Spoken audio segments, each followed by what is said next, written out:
prior to this move today, Mike, and I posed this question to Rich yesterday, I spent time on Sunday into Monday pondering, would a trade for Davante Adams fix the New York Jets?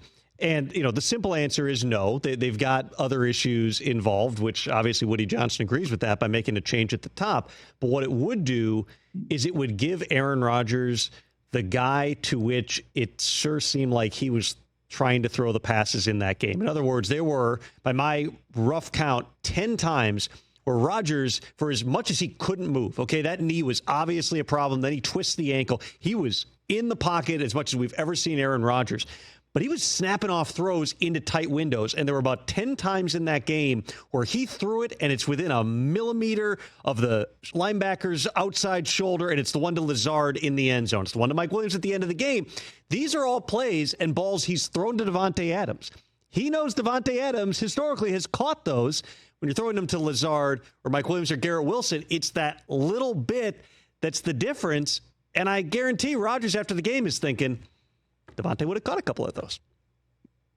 I don't know. I just with all I mean, you're already firing a head coach because, and this was the message, our roster is more talented than our record shows. So you're going to add more talent there, another piece, give up more pieces going forward.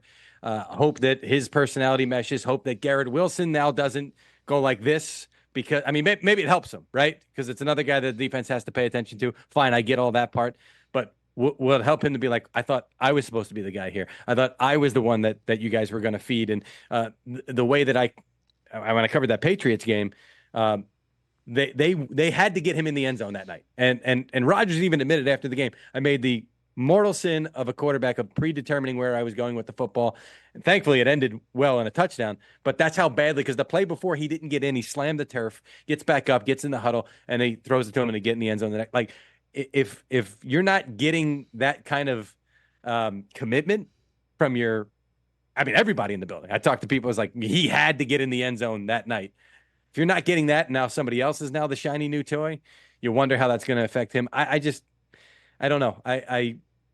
We talked the other day or yesterday on the Insiders. I said I think the Bills are still the team that would benefit most from Davante Adams, but I understand there's a lot of moving pieces for a number of teams here. I'm going to ask Woody Johnson in 15 minutes, flat out, about that, and just whether he thinks that needs to be done at this point. I'd be curious to see what his response is on that one. And it's certainly a situation that continues to be, it's alive. At minimum, it's alive for the Jets. It's alive for some other teams as well. But you said the moving parts. It's about certain teams like the Bills would need the Raiders to eat money, which they don't want to do. Other teams may not be offering the type of compensation, knowing that this is basically a 12-game rental plus playoffs here.